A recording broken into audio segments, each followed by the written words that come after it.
Mr. Beast did a recent video about surviving in the wilderness. I just dropped these two strangers off in the middle of the wilderness. I thought that was pretty interesting and related to off-grid living, so I thought I'd talk about it. Now, for those who don't know, Mr. Beast videos have these light-hearted, comes up with some challenge and or game show type situation, and he gives out lots of money for success, and there's penalties for failures to make it exciting. I say it's lighthearted though because I don't think there's any formal rules. He kind of plays it by ear, whatever he thinks is going to make a good video. So it's not a legit challenge, it's for entertainment purposes only. I'm not even sure if people really get the money at the end. There's no way to verify that. So it's just for fun. But this particular challenge, two people were dropped off in the middle of nowhere. It seemed like it was probably North Carolina. I think that's where he lived, Mr. Beast lives. And they were dropped off in a semi-wooded area near a river. It was kind of swampy. And they were just dropped off with nothing, just two people.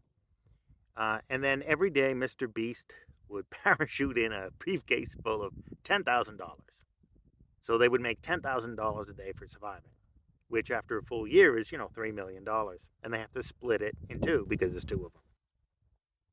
And every so often, Mr. Beast comes by and tempts them with something. For instance, the first day, he brought some food and some fishing gear for $10,000.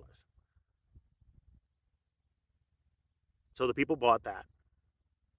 But after that first day, they didn't want to part with any money.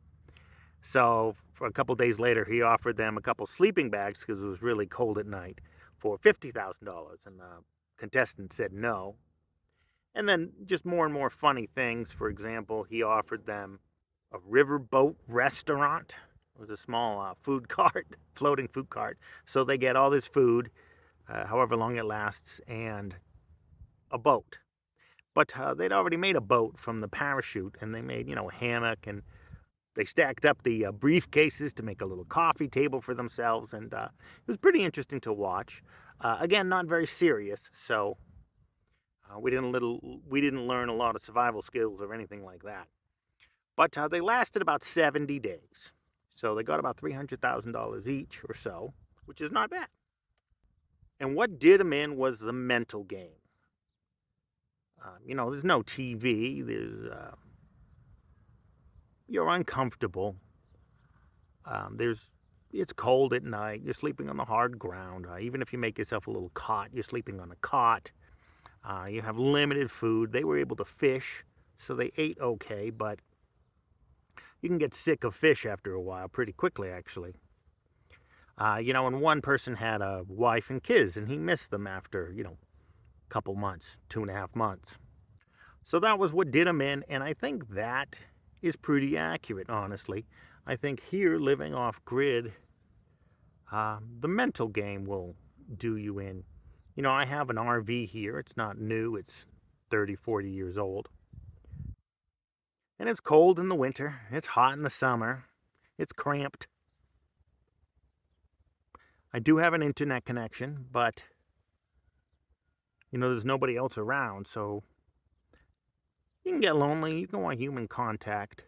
I go to town more often than I really need to because, you get tired of the same food and you just want a change of scenery. And I think that's why a lot of people quit the off-grid game. I've mentioned that before.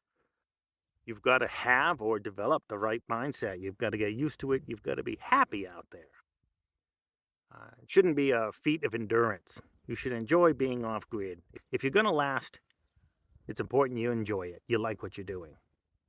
And that's just my point of view on that Mr. Beast video. What do you think?